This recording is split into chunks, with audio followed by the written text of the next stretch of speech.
وَلْتَكُنْ مِنْكُمْ أُمَّةٌ يَدْعُونَ إِلَى الْخَيْرِ وَيَأْمُرُونَ بِالْمَعْرُوفِ وَيَنْهَوْنَ عَنِ الْمُنْكَرِ وَأُولَئِكَ هُمُ الْمُفْلِحُونَ. إن الحمد لله نحمده ونستعينه ونستغفره ونؤمن به ونتوكل عليه ونعوذ بالله من شرور أنفسنا ومن سيئات أعمالنا من يهده الله فلا مضل له ومن يضلله فلا هادي له وأشهد أن لا إله إلا الله وحده لا شريك له وأشهد أن محمدا عبده ورسوله أرسله بالحق بشيرا ونذيرا أما بعد فإن خير الحديث كتاب الله وخير الهدي هدي محمد صلى الله عليه وسلم وشر الأمور محدثاتها وكل محدثة بدعة وكل بدعة ضلالة وكل ضلالة في النار.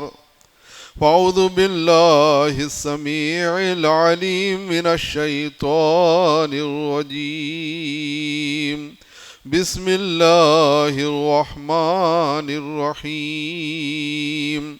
يا أيها الذين آمنوا اتقوا الله حق تقاته ولا تموتن إلا وأنتم مسلمون.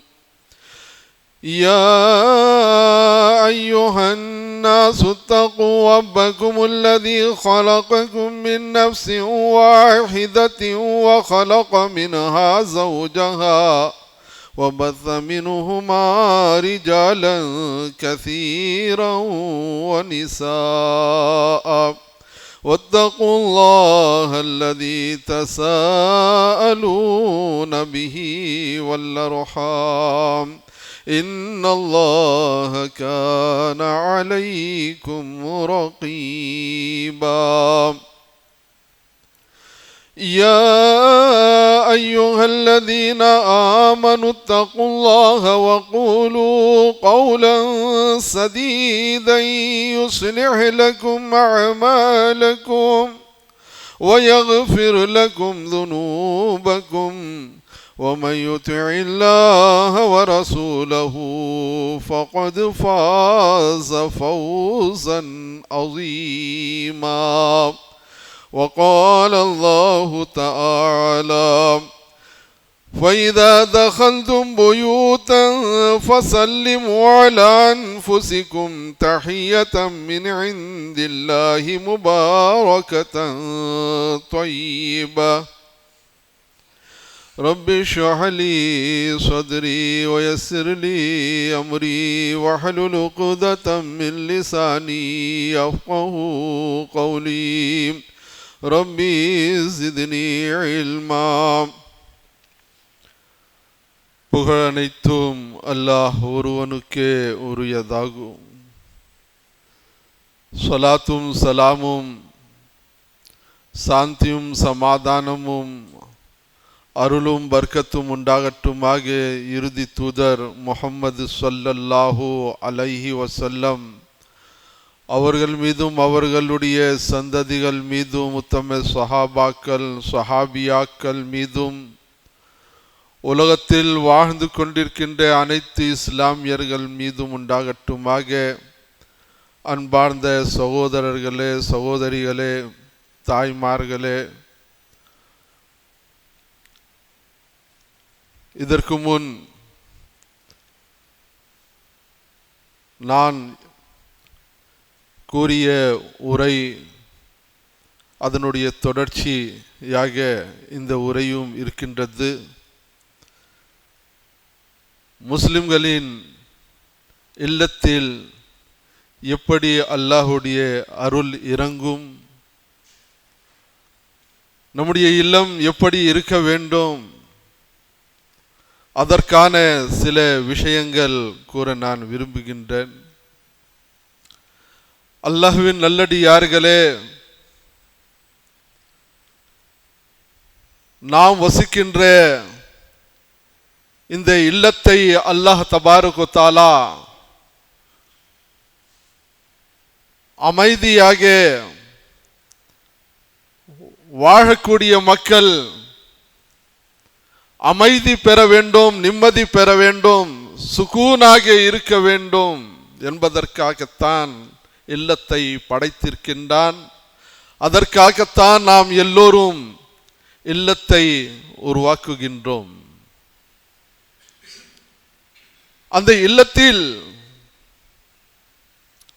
நாம் நுழையும் போது எப்படி நுழைய வேண்டும் என்று அல்லாஹ் தபாரக் வ தஆலா சூரா நூருடைய 61வது வசனத்திலே கூறுகின்றான்.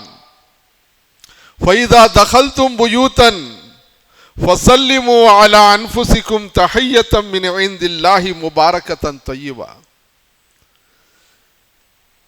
நீங்கள் வீடுகளில் நுழைந்தால் அல்லாஹ்விடமிருந்து பரிசுத்தமான பாக்கியம் உள்ள காணிக்கையாக உங்களின் மீது நீங்கள் சலாம் சொல்லிக் கொள்ளுங்கள். அப்போ வீட்டுக்குள்ள நாம் நுழையும் போது அல்லாஹ்வினால் நமக்கு கிடைத்த இந்த பாக்கியமுள்ள பரிசுத்தமான வார்த்தை அஸ்ஸலாமு அலைக்கும் வரஹ்மத்துல்லாஹி வபரகாத்துஹு என்ற வார்த்தை கூறி நாம் வீட்டுக்குள்ளே நுழைய வேண்டும். இது மிகவும் பரிசுத்தமான பாக்கியம் உள்ள பர்க்கத்துடைய வார்த்தைகள். இதை சொல்லிக்கொண்டுதான் நாம் இல்லத்திலே நுழைய வேண்டும். நம்முடைய பிள்ளைகளுக்கும் நாம் கற்றுக் கொடுக்க வேண்டும். நம்முடைய பிள்ளைகள், நாமும் நம்முடைய பிள்ளைகளும் வீட்டுக்குள்ளே எப்படி நுழைகிறார்கள் அதை நாம் பார்த்து கொண்டே இருக்க வேண்டும். இப்படி நாம் நம்முடைய குழந்தைகளை வளர்க்க வேண்டும். ஏனென்றால் இந்த வார்த்தைகள் இது ஒரு துஆவாகி இருக்கின்றது. அஸ்ஸலாமு அலைக்கும், உங்கள் மீது இது வீட்டிற்குள்ளே இருப்பவர்களுக்கு நாம் துஆ செய்கின்றோம். அல்லாஹ் உங்கள் மீது சலாமத்தை இறக்குவாயாக, அல்லாஹுடைய அமைதியும் அருளும் பர்க்கத்தும் ரஹமத்தும் உங்கள் மீது இறக்குவாயாக என்று நாம் அவர்களுக்காக பிரார்த்தனை செய்கின்றோம். அதற்கு அவர்கள் நமக்கும் பதிலளிக்கிறார்கள், நமக்காக அவர்களும் துஆ செய்கிறார்கள். வலைக்கும் அஸ்ஸலாம் வரஹ்மத்துல்லாஹி வபரகாத்துஹு, உங்கள் மீதும் அல்லாஹ்வுடைய சலாமத்தும் ரஹ்மத்தும் பர்க்கத்தும் உண்டாகட்டுமாக என்று அவர்கள் நமக்கு துஆ செய்கிறார்கள். ஆகவே வீட்டிற்குள்ளே நுழையும் போது நாம் சலாம் சொல்லிட்டு நாம் நுழைய வேண்டும். ஒரு ஹதீஸிலே சலாமை பற்றி ஏராளமாக ஹதீஸ்கள் வந்திருக்கின்றன. அஸ்ஸலாமு கப்லல் கலாம், நாம் யாரோடு பேசும்போது முதல்ல சலாம் கூறிய பிறகுதான் நம்முடைய வார்த்தைகள் நாம் பேச வேண்டும். எடுத்த உடனே நம்முடைய வார்த்தைகள், நம்முடைய தேவையான வார்த்தைகள் பேசக்கூடாது. முதல்ல சலாம் கூறி அதற்கு பிறகு நம்முடைய விஷயங்கள் நாம் மற்றவர்களுக்கு நமக்கு முன்னால் இருப்பவர்களுக்கு நாம் கூற வேண்டும். பெரும்பாலான முஸ்லிம்களை நாம் பார்க்கின்றோம், அல்ஹம்துலில்லாஹ், எடுத்த உடனே போன்ல பேசினாலும் முதல்ல சலாம் கூறுவார்கள், அதற்கு பிறகுதான் பேசுவார்கள். அப்படிதான் நம்முடைய வாழ்க்கையை நாம் அமைத்துக் கொள்ள வேண்டும். ஒரு ஹதீஸிலே ரசூலுல்லாஹ் ஸல்லல்லாஹு அலைஹி வஸல்லம் கூறினார்கள், இதா தഖல الرجل بيته, ஒரு மனிதன் தன்னுடைய இல்லத்திலே நுழையும் போது فذكر الله عز وجل, அவன் அல்லாஹ்வை நினைவு கூறுகின்றான், சலாம் கூறுகின்றான். இந்த துஹூலிஹி, நுழையும் போது, வைந்த தஆமிஹி, சாப்பிடும் போது அவன் அல்லாஹுக்கு நினைவு கூறி சாப்பிடுகின்றான், பிஸ்மில்லாஹ் கூறி சாப்பிடுகின்றான். கால ஷைத்தானு லா மபீத லக்கும் வலா அஷா, நாம் சலாம் கூறி துவாவை ஓதிட்டு நாம் உள்ளே நுழைகின்றோம். பிஸ்மில்லாஹி வலஜ்னா வ பிஸ்மில்லாஹி ஹரஜ்னா வ அலல்லாஹி ரப்பினா தவக்கல்னா, அல்லாஹுடைய பெயரை கூறி நான் வீட்டிற்குள்ளே நுழைகின்றேன். வெளியே வரும்போதும் அல்லாஹுடைய பெயரை சொல்லி நான் வெளியே செல்கின்றேன். நான் அல்லாஹ்வை முற்றிலுமாக நம்புகின்றேன். இதை சொல்லி சலாம் கூறி உள்ளே நுழையும் போது, அந்த நேரத்தில் நாம் செல்லும் போது, வீட்டிற்குள்ளே செல்லும் போது நம்ம கூட ஷைத்தான்கள் வருகின்றான் குடும்பத்தோடு. இதை சொல்லாமல் நாம் நுழைந்து விட்டால் அந்த ஷைத்தான் தன்னுடைய குடும்பத்தோடு நம்முடைய இல்லத்திலே நுழைந்து விடுகின்றான். அதற்கு அவன் சொல்கின்றான், நமக்கு இருப்பிடமும் கிடைத்து விட்டது. அதே மாதிரி நாம் சாப்பிடும் போது அல்லாஹுக்கு நினைவு கூறி சாப்பிட்டால், பிஸ்மில்லா என்று சொல்லி நம்ம சாப்பிட்டால் அவனுக்கு ஷைத்தானுக்கு சாப்பாடும் கிடையாது. அந்த நேரத்தில் ஷைத்தான் கூறுகின்றான், நமக்கு இருப்பிடமும் கிடைக்கவில்லை, நமக்கு சாப்பாடும் கிடைக்கவில்லை. இதா தഖல ஃபலம் யذ்குருல்லாஹ இந்த துஹூலிஹி, நாம் அல்லாஹ்வை நினைவு கூறவில்லை என்றால் நுழையும் போது, கால ஷைத்தானு அத்ரக்முல் மபீதா வ இல்லம் யذ்குரில்லாஹ இந்த தஆமி கால ஷைத்தானு அத்ரக்முல் மபீத வல் ஆஷா. ஆகவே நுழையும் போது சாப்பிடும் போதும் அல்லாஹுக்கு நினைவு கூறவில்லை என்றால் ஷைத்தானுக்கு இடம் கிடைக்கிறது. இரவுலே தங்குவதற்காகவும் சாப்பாடும் கிடைக்கிறது. அந்த இல்லத்திலே ஷைத்தான் வாழ்கின்றான். அப்போ ஷைத்தான் நம்முடைய இல்லத்திலே வாழ்ந்தால் நம்முடைய இல்லத்திலே பர்க்கத் இருக்காது, அந்த இல்லத்திலே நிம்மதிகள் இருக்காது, அந்த இல்லத்திலே சண்டை சச்சரவுகள் பிரச்சனைகள் அதிகமாகி இருக்கும். ஆகவே இஸ்லாமியர்களுடைய இல்லம் எப்படி இருக்க வேண்டும் என்றால், அந்த இல்லத்திலே அவர்களுக்கு அமைதி கிடைக்க வேண்டும். அந்த அமைதி கிடைப்பதற்காக சில காரணங்கள், வழிகள், முறைகள் ரசூலுல்லாஹ் ஸல்லல்லாஹு அலைஹி வஸல்லம் நமக்கு கூறியிருக்கிறார்கள். அல்லாஹ்வின் நல்லடியார்களே, ரசூலுல்லாஹ் ஸல்லல்லாஹு அலைஹி வஸல்லம் கூறுகிறார்கள், இப்னே உமர் ரலியல்லாஹு தஆலா அன்ஹு அறிவிக்கிறார்கள், அன் இப்னு உமர அனின் நபி ஸல்லல்லாஹு அலைஹி வஸல்லம் قال இஜஅலு மின் ஸலாத்திக்கும் ஃபீ புயூத்திக்கும் வலா தத்தகிதுஹா குபூரா. முத்தஃபகுன் அலைஹ். இப்னு உமர் ரலியல்லாஹு தஆலா அன்ஹு அறிவிக்கிறார்கள், ரசூலுல்லாஹ் ஸல்லல்லாஹு அலைஹி வஸல்லம் கூறினார்கள், நீங்கள் உங்களுடைய தொழுகைகளை உங்கள் வீட்டிற்குள்ளே அந்த இபாதத் செய்யுங்கள், தொழுங்கள். உங்களுடைய இல்லத்தை நீங்கள் கபரஸ்தான் ஆக்காதீர்கள். இன்னொரு ஹதீஸிலே ஸைத் பின் சாபித் ரலியல்லாஹு தஆலா அன்ஹு அறிவிக்கிறார்கள், அன்ன நபிய ஸல்லல்லாஹு அலைஹி வஸல்லம் قال صلوا أيها الناس في بيوتكم فإن أفضل الصلاة صلاة المرء في بيته إلا المكتوبة متفق عليه. ஸைத் பின் சாபித் ரலியல்லாஹு தஆலா அன்ஹு அறிவிக்கிறார்கள், நபி கரீம் ஸல்லல்லாஹு அலைஹி வஸல்லம் கூறினார்கள், மனிதர்களே, நீங்கள் உங்கள் இல்லத்தில் தொழுங்கள். நிச்சயமாக தொழுகையிலே மிக சிறந்த தொழுகை ஆண் தொழக்கூடிய தொழுகையிலே மிக சிறந்த தொழுகை எதுவென்றால் அந்த மனிதன் தன்னுடைய இல்லத்திலே தொழக்கூடிய தொழுகை, அதுதான் மிக சிறந்தது. இல்லல் மக்தூபா, ஃபரலான தொழுகைக்கு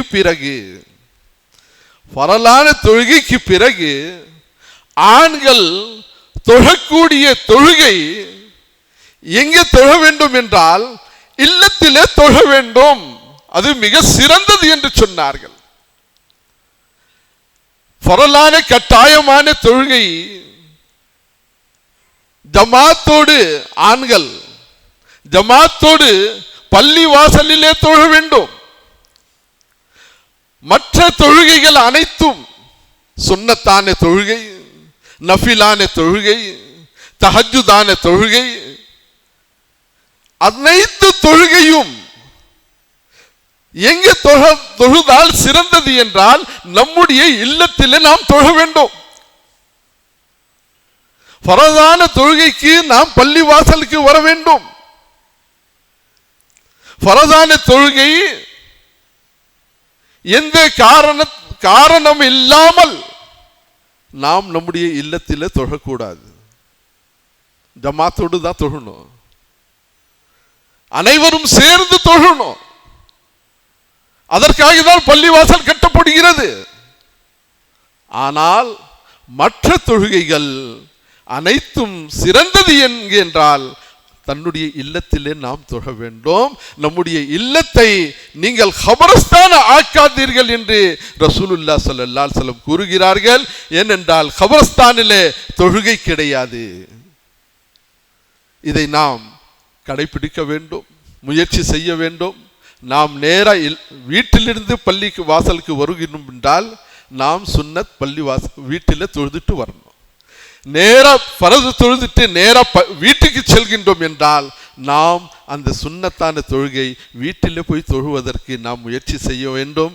அப்படி இல்லை என்றால் இல்லை, ஃபரதான தொழுகை தொழுதுட்டு பிறகு நாம் வேலைக்கு போனோம் என்றால் அந்த பள்ளி வாசலில் தொழுது கொள்ளலாம், தப்பு கிடையாது. ஆனால் சிறந்தது என்னவென்றால் நாம் அனைத்து தொழுகைகளும் ஃபரதை விட்டுட்டு மற்ற அனைத்து தொழுகைகளும் நாம் நம்முடைய இல்லத்திலே நாம் தொழ வேண்டும். அதற்கு பிறகு கூறினார்கள், உருவப்படங்கள் சிலுவைகளில் இருந்து பாதுகாப்பு செய்ய வேண்டும். நம்முடைய இல்லத்திலே எந்த உருவப்படங்கள் வீட்டுக்குள்ளே வைக்கக்கூடாது. நாய்களை வளர்க்கக்கூடாது.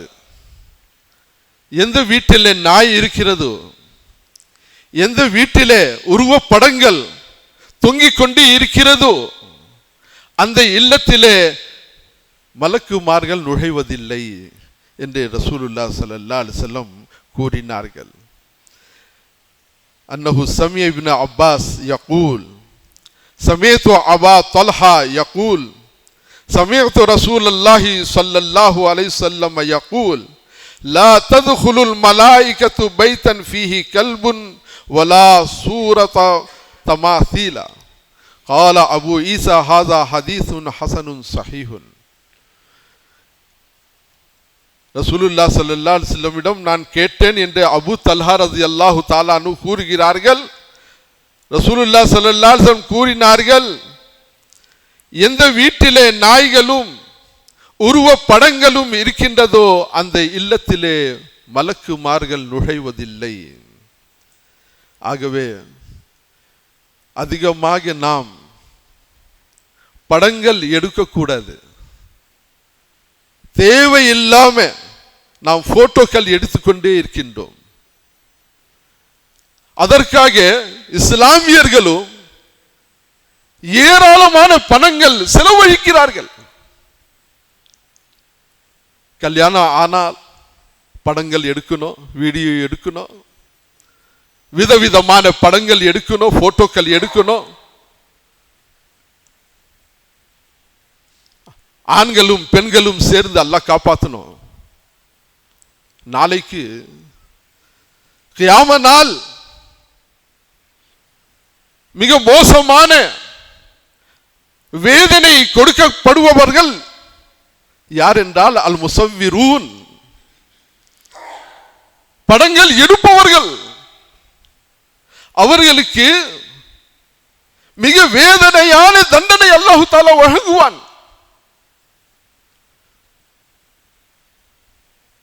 வேதனையான தண்டனை. ஆனால் இன்னைக்கு இஸ்லாமியர்களுக்கு எது பயமும் கிடையாது. எத்தனை போட்டோக்கள் எடுக்கிறான். கல்யாண விஷயத்தில் நம்ம பார்க்கிறோம். எந்த ஒரு பயம் இல்லாமல் எடுத்துக்கொண்டு அதற்காக அதிகமாக செலவு செய்கிறார்கள். வீடியோ எடுக்கணும், கல்யாணத்துடைய வீடியோ போட்டோ எடுக்கணும்.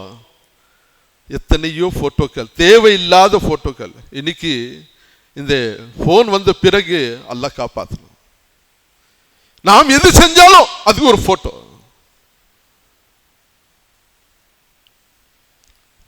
சிறு குழந்தையிலிருந்து பெரியவர்கள் எல்லோரும் இதில் ஈடுபட்டு இருக்கிறார்கள்.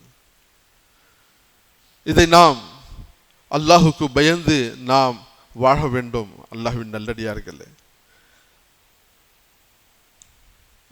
எத்தனையோ வீடுகளிலே நாம் செல்கின்றோம், அங்கே பார்க்கின்றோம். மனைவியுடைய கணவருடைய போட்டோ தொங்கி வைத்து இருப்பார்கள். தாத்தாவுடைய பாட்டியுடைய போட்டோக்கள் தொங்கி இருப்பார்கள். எத்தனை முஸ்லிம்கள் நாய்களையும் வளர்க்கிறார்கள் வீட்டில். அது ஃபேஷன் நினைக்கிறார்கள். மற்ற சமுதாய மக்களை நாம் பார்க்கின்றோம். அவர்கள் எப்படி நாய்களை வளர்க்கிறார்களோ அதே போல் இஸ்லாமியர்களும் ஈமான் இல்லாத நபர்கள் அவர்களும் தன்னுடைய இல்லத்திலே நாய்களை வளர்க்கிறார்கள்.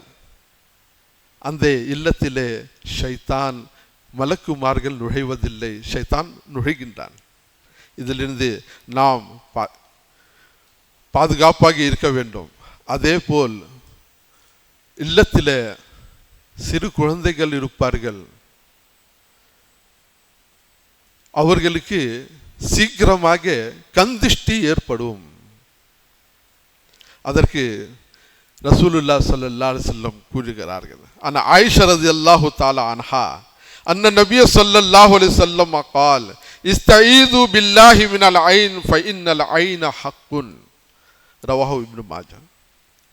ஆயிஷா ரலியல்லாஹு தஆலா அன்ஹா அறிவிக்கிறார், ரசூலுல்லாஹ் ஸல்லல்லாஹு அலைஹி வஸல்லம் கூறினார்கள், அல்லாஹ்விடம் உதவி தேடுங்கள் கந்திஷ்டிலிருந்து. ஏனென்றால் கந்திஷ்டு அது உண்மையாக ஆகிவிடுகின்றன. அப்போ நம்ம குழந்தைகளுக்கு கந்திஷ்டிலிருந்து எப்படி பாதுகாப்பு செய்வது? இப்ராஹிம் அலைஹிஸ்ஸலாம் தன்னுடைய மகனுக்கு இஸ்மாயிலுக்கும் இசாக்குக்கும் அடிக்கடி துவா ஓதுவார்கள். கந்திஷ்டி ஏற்படாமல் இருப்பதற்காக, நம்முடைய குழந்தைகள் பாதுகாப்பாக இருக்க வேண்டும் என்பதற்காக அவர்கள் துவா செய்து ஊதுவார்கள். அதே போல் ரசூலுல்லாஹ் ஸல்லல்லாஹு அலைஹி வஸல்லம் ஹசன் ஹுசைனுக்கும் துவா செய்வார்கள்.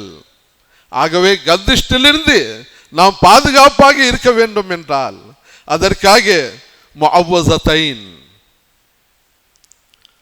சூரத்துல் ஃபலக், சூரத்துன் நாஸ், ஆயத்துல் குர்சி, ஆமன ரசூலு, கந்திஷ்டி ஏற்படாமல் இருப்பதற்காக வய்யகாதுல்லதீன கஃபரு, சூரத்துல் கல்முடைய கடைசி ஆயத்து, அதேபோல் உய்துக்கும் பி கலிமாத்தில்லாஹி தாம்மத்தி மின் குல்லி ஷைத்தானி வஹாம்மத்தி வ மின் குல்லி ஐனில் லாம்மத்தி, இந்த துஆக்கள் எல்லாம் நாம் படிச்சுட்டு ஊத வேண்டும் நம்முடைய குழந்தைகளுக்கும். அப்போ நம்முடைய குழந்தைகள் மிகவும் பாதுகாப்பாக இருப்பார்கள். அதற்கு நமக்கு நேரமே கிடையாது, இதெல்லாம் செய்வதற்கு நமக்கு நேரம் கிடையாது. அப்படியே வரோம், அப்படியே போகிறோம். பசங்களுக்கு எதனா ஆயிடுச்சுனாக்கா நேராக ஆஸ்பத்திரிக்கு கூட்டிகிட்டு போகிறோம்.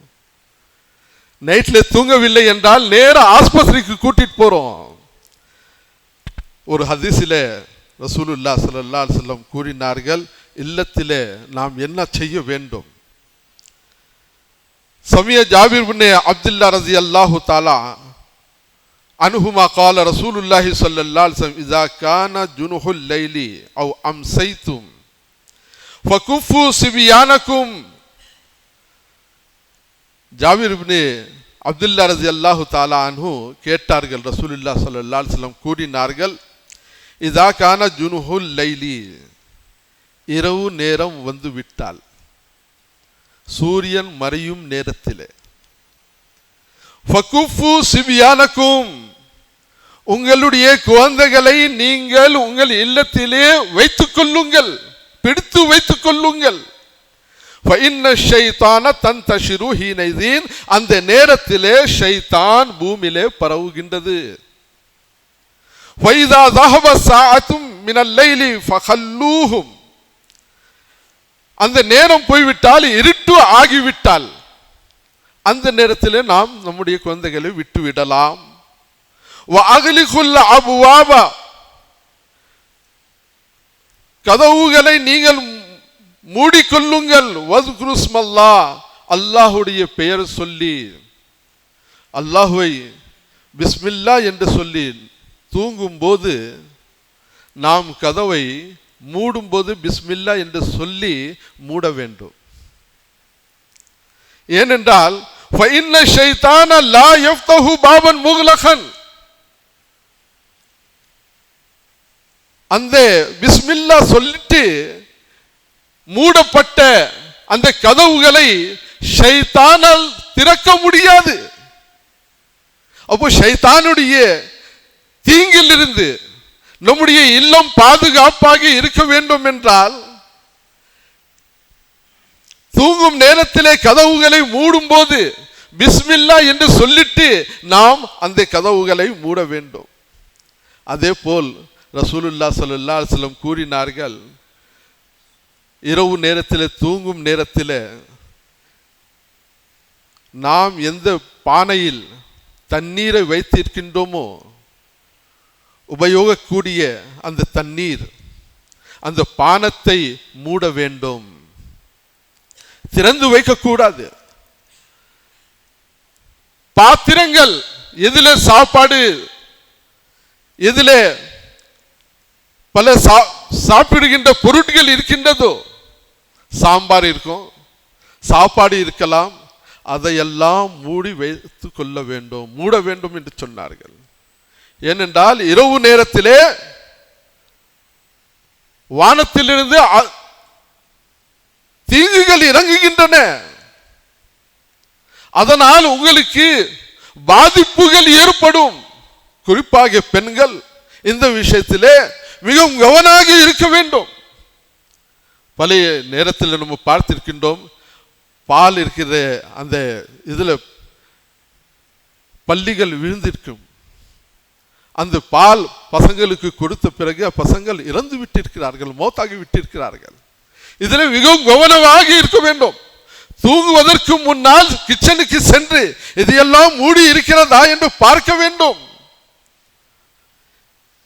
ரசூலுல்லாஹ் ஸல்லல்லாஹு அலைஹி வஸல்லம் அவர்கள் அகிலத்தாருக்கு ரஹ்மத்தாக வந்தவர். அல்லாஹ்வுடைய அருள் நமக்கு எப்படி கிடைக்கும், அனைத்து விஷயங்களும் அல்லாஹ் அல்ஹம்துலில்லாஹ் ரசூலுல்லாஹ் ஸல்லல்லாஹு அலைஹி வஸல்லம் நமக்கு காட்டி போயிருக்கிறார்கள். அந்த அனைத்து விஷயங்களும் நாம் அமலிலே கொண்டு வர வேண்டும்.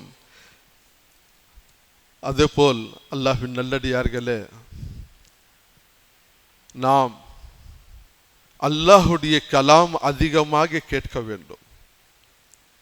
நம்முடைய இல்லத்திலே படங்கள், சினிமாவை பார்க்கக்கூடாது. நாடகங்கள் பார்க்க கூடாது, அதற்காக நேரத்தை ஒதுக்க கூடாது. அல்லாஹ் தபாரக வ தஆலா சூரா லுக்மானுடைய வசனத்திலே கூறுகின்றான், எவர்கள் இதையெல்லாம் பார்க்கிறார்களோ அவர்களுக்கு அல்லாஹ் தபாரக வ தஆலா இஹ்வான வேதனை அளிப்பான், பெரிய வேதனை. இந்த பாடங்கள் கேட்டுவதினால், ஈமானுடைய விஷயங்கள் கேட்பதற்கு நமக்கு ஆர்வம் வருவதில்லை. எத்தனை வாலிபர்களை பார்க்கின்றோம், பெரியவர்களை பார்க்கின்றோம், குடும்பத்துடைய தலைவர்களை பார்க்கின்றோம், தாய்மார்களை பார்க்கின்றோம், பெற்றோர்களை பார்க்கின்றோம். இந்த பெற்றோர்கள் தன்னுடைய சிறிய சிறிய குழந்தைகளுக்கு சினிமா தியேட்டருக்கு கூட்டிட்டு போறாங்க. சண்டை வந்தாலே, ஞாயிற்றுக்கிழமை வந்தாலே இன்னைக்கு நேரத்தை இந்த மாதிரி ஹராமான காரியங்களிலே நாம் செலவழிக்கின்றோம். இது சாதாரண விஷயம் கிடையாது. அப்துல்லா பின் மஸ்ஊத் ரலியல்லாஹு தஆலா அன்ஹு கூறுகிறார், ஆணையாக சொல்கிறார்கள், அல்லாஹ்வின் மீது ஆணையாக சொல்கின்றேன், இந்த தேவையில்லாத விஷயங்கள் லஹ்வல் ஹதீஸ் என்று குர்ஆனிலே ஒரு வார்த்தை அல்லாஹ் தபாரக வ தஆலா கூறுகின்றார். இதற்கு அர்த்தம் என்னவென்றால், இந்த பாடங்கள் கேட்பது, நாடகங்கள் கேட்பது, அந்த பாடங்கள், அந்த சினிமாவுடைய அந்த பிக்சர் பார்த்து பார்த்து பார்த்து மக்கள் என்ன ஆகிறார்கள், அதே வார்த்தை அவருக்கு வருகின்றன. கலிமா வராது. மௌத் என்ற நேரத்திலே இப்படிப்பட்டவர்களுக்கு கலிமா வராது. அவர்கள் ஈமானுடைய விஷயங்கள் ஏதாவது இடத்திலே ஞாயிற்றுக்கிழமை பயான் நிகழ்ச்சி ஏற்பாடு செய்திருக்கிறார்கள், அங்கு போலாமே, நம்முடைய ஈமானை உயர்த்து கொள்ளலாமே, அதற்கு ஆர்வம் வராது. இன்னைக்கு சினிமா பார்க்க போனோம், நல்ல தொடர்ச்சியாக நாடகங்கள் வந்து கொண்டிருக்கின்றன. எத்தனையோ பெண்கள் அதிலே மூழ்கி இருக்கிறார்கள். நாடகங்கள் பார்த்து கொண்டே இருக்கின்றோம். ஹிந்தி நாடகம், தமிழ் நாடகம், அனைத்து நாடகங்கள் பார்த்து, அப்போ நம்முடைய இல்லத்திற்கும் காஃபிர்களுடைய இல்லத்திற்கும் என்ன வேறுபாடு, என்ன வித்தியாசம், என்ன வித்தியாசத்தை நாம் வைத்திருக்கின்றோம், நாம் என்ன செய்கின்றோம்? இதை எல்லாம் செய்துவதனால் நம்முடைய இல்லத்தில் இருக்கின்ற இஸ்லாமியர்களுக்கு குர்ஆன் மனனமே தெரியாது, குர்ஆன் மனனமே இல்லை. ஒரு 4 சூரா அவ்வளவுதான். கடைசி மூச்சு வரை, மௌத் ஆகும் வரை எத்தனை சூறாப்பா உனக்கு தெரியும்? ஒரு பெண் குழந்தைக்கு நீங்க கேளுங்கள், காலேஜ் படித்துக் கொண்டே இருக்கிறாள், உனக்கு எத்தனை சூரா தெரியும்? ஹதரத் எனக்கு 4 சூரா தெரியும், ஹதரத் 4 குழு தெரியும், அவ்வளவுதான். இதுதான வாழ்க்கை. அப்போ நம்முடைய வாழ்க்கையிலே, நம்முடைய இல்லத்திலே எப்படி அமைதியும் நிம்மதியும் கிடைக்கும்? அப்போ லஹ்வல் ஹதீஸ்ல இருந்து வீணான பேச்சுகள், வீணான வார்த்தைகள் நாம் பேசாமல் நல்லதையே பேசணும், நல்லதையே கேட்கணும். அந்த நல்ல விஷயங்கள் எங்கே இருக்கிறது என்றால் குர்ஆனிலும் ஹதீஸிலும் இருக்கின்றது. சஹாபாக்களுடைய வாழ்க்கை வரலாறு, ரசூலுல்லாஹ்வுடைய பெண்மணிகளுடைய வாழ்க்கை வரலாறு, ரசூலுல்லாஹ் ஸல்லல்லாஹு அலைஹி வஸல்லம் வாழ்க்கை வரலாறு, குர்ஆனுடைய அர்த்தத்தோடு குர்ஆன் ஓதுவது, ரசூலுல்லாஹ் ஸல்லல்லாஹு அலைஹி வஸல்லம் ஹதீஸ்கள் இருக்கின்றன. அந்த ஹதீஸ்களை படிப்பதற்காக நாம் நேரத்தை ஒதுக்க வேண்டும். இப்படியெல்லாம் நம்முடைய இல்லத்தை நாம் உருவாக்கினால் இன்ஷா அல்லாஹ் நம்முடைய இல்லத்தில் அமைதிகள் வரும். அல்லாஹ் நம்மையும் உங்களையும் குர்ஆன் ஹதீஸ் அடிப்படையில் வாழ்வதற்கு அல்லாஹ் நம் அனைவரும் தௌஃபீக் அளிப்பானாக. நாம் கடந்து கொண்டிருக்கின்ற இந்த மாதம் இஸ்லாத்தினுடைய முதல் மாதம் 1447 ஹிஜ்ரி இல்லை நாம் நுழைந்திருக்கின்றோம். இந்த வருஷம் வந்தவுடனே ரசூலுல்லாஹ் ஸல்லல்லாஹு அலைஹி வஸல்லம் துஆ செய்வார்கள். இந்த வருஷம் பூரா நம்முடைய வாழ்க்கைக்கு ஒரு அமைதியான வாழ்க்கை வாழ்வதற்கு அல்லாஹ் நீ தௌஃபீக் அளிப்பானாக. அதேபோல் இந்த ஆஷூராவுடைய நோன்பு இருக்கிறது, நாளையும் அடுத்த நாளையும் 2 நோன்பு நாம் வைக்க வேண்டும். இதனுடைய நமக்கு ஃபாய்தா என்ன? அப்போ ரசூலுல்லாஹ் ஸல்லல்லாஹு அலைஹி வஸல்லம் சொன்னார்கள், கடந்த ஒரு வருடத்துடைய சிறிய பாவங்களை அல்லாஹு தாலா மன்னிப்பான். ரம்ஜானுக்கு முன்னாலே இதையும் ரசூலுல்லாஹ் ஸல்லல்லாஹு அலைஹி வஸல்லம் வைத்தார்கள், ரம்ஜானுக்கு பிறகும் இந்த நோன்பை வைத்தார்கள். ஆகவே ஒரு நோன்பு தான் இருந்தது, ஆனால் இன்னொரு நோன்பு ரசூலுல்லாஹ் ஸல்லல்லாஹு அலைஹி வஸல்லமுடைய ஆசை இருந்தது, அடுத்த வருஷம் நான் உயிரோடு இருந்தால் அந்த நோன்பு நான் வைக்க வேண்டும். ஏன்னா யூதர்கள் வெறும் ஒரு நோன்பு வைக்கிறார்கள், அவர்களுக்கு எதிராக நாம் இருக்க வேண்டும். அதற்காக அடுத்த வருஷம் நான் உயிரோடு இருந்தால் இன்னொரு நோன்பு நாம் வைக்கலாம் என்று ஆசைப்பட்டார்கள். ரசூலுல்லாஹ்வுடைய ஆசையும் நாம் நிறைவேற்றணும், இந்த உம்மத்து அந்த ஆசையும் நிறைவேற்றணும். அதுக்காக நாம் 2 நோன்பு வைக்க வேண்டும். 9, 10 ஆஷூராவுடைய நோன்பு சொல்வார்கள். மிக சிறந்த நோன்பு இது. வீட்டில் இருக்கிற அனைவரும், வருஷத்துக்கு ஒரு முறை கிடைக்குது இந்த வாய்ப்புகள், அடிக்கடி வர்றதில்லை. அடுத்த வருஷம் நம்ம இருப்போமோ இல்லையோ, வாய்ப்பு நமக்கு கிடைக்கிறது. எப்படி நம்முடைய பாவங்கள் மன்னிக்கப்படும் எல்லா வழிகளும் ரசூலுல்லாஹ் ஸல்லல்லாஹு அலைஹி வஸல்லம் நமக்கு சொல்லி போயிருக்கிறார்கள். ஆகவே அந்த நோன்புகள் நாம் விடாமல் இந்த வருஷமும் நாம் வைக்க வேண்டும். அடுத்த வருஷம் நமக்கு வாய்ப்பு கிடையாது, அடுத்த வருஷமும் நாம் வைக்க வேண்டும். தினம் அப்படியே போய்விடும், வைத்தாலும் போய்விடும், வைக்கவில்லை என்றாலும் போய்விடும். ஆனால் அந்த நாளில் இந்த நன்மையான காரியங்கள் நாம் செய்ய வேண்டும் என்று அல்லாஹ் நம் அனைவருக்கும் தௌஃபீக் அளிப்பானாக. ஆமீன். பாரக்கல்லாஹு லனா வ லக்கும் ஃபில் குர்ஆனில் மஜீத் வ நஃபஅனா இய்யாக்கும் பில் ஆயாத்தி வ ذிக்ரில் ஹகீம் இன்னஹு தஆலா ஜவ்வாதுன் கரீமும் மலிக்கும் வர்ரவுஃப்.